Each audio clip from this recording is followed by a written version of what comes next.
Today, we are going to break down a truly incredible recipe for Dhaba-style Aloo Bhuna. Seriously, get ready for a rustic, spicy, and just deeply flavorful potato dish that will transport you straight to a roadside eatery in India. So what is the secret here? Well, it's all about building these deep roasted flavors, the kind you'd find at a classic Indian dhaba. And you know what? The magic is all in the technique. The absolute foundation of this entire dish is a rich, aromatic gravy. So we're going to build it in a few key stages to really max out that flavor. Okay, first things first, let's look at the ingredients for our masala base. You know, the key to a smooth cooking process is having everything prepped and ready to go beforehand. It really does make all the difference. All right, here we go. We start by blooming the cumin seeds in some hot oil. You want to hear that sizzle to release their aroma. Then, in go the onions, and we soften them down to create this sweet foundation before we hit the pan with those pungent, fresh aromatics. Now, here is a super crucial detail, and it's all about texture. The recipe specifically says to crush these ingredients, not make a fine paste. And the reason is simple, but it's so important. Crushing them releases way more of their essential oils, giving you that authentic, punchy dhaba-style taste.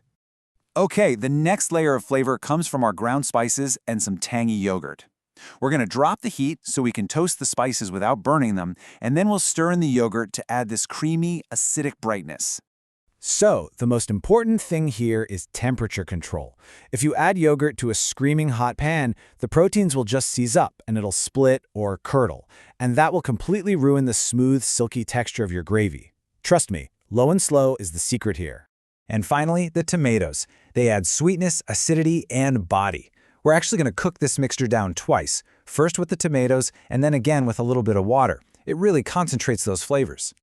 This is probably the most important question you can ask when you're making almost any Indian curry. How do you know when that base is truly ready? Well, thankfully there's one very clear visual sign to look for.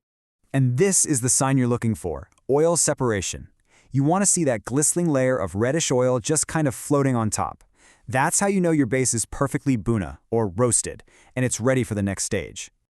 All right, let's move on to our second component and see how this all builds. While that beautiful gravy is simmering away and doing its thing, we're going to get our vegetables ready in a separate pan. So for this part, we've got our star player, the potatoes, which have been pre-boiled.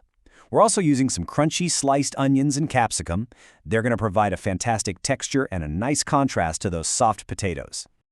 Now pay close attention to this slide, because this is a brilliant little detail. The recipe calls for 2 separate additions of salt. That first, larger amount seasons the entire gravy base, while this second, smaller amount makes sure the vegetables themselves are perfectly seasoned before they even meet the gravy. It's so smart. The goal here is all about speed and high heat. We're flash frying, not slow cooking.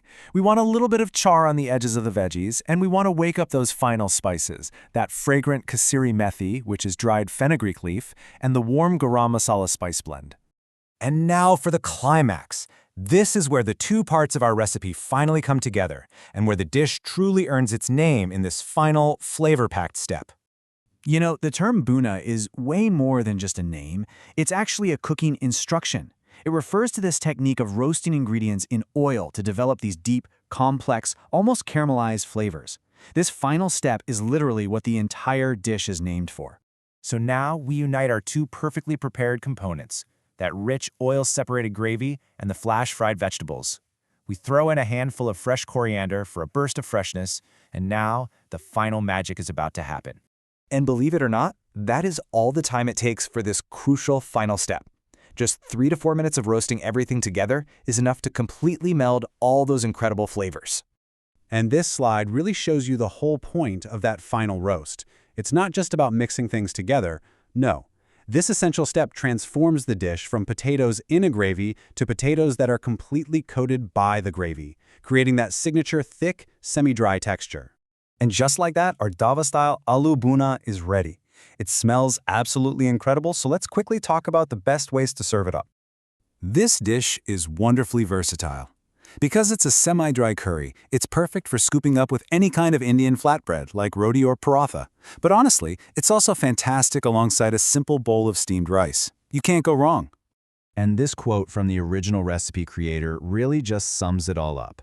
The final look and feel you're aiming for is one where the vegetables are just perfectly coated and glistening in that thick, luscious spice mixture. It should look just as good as it tastes.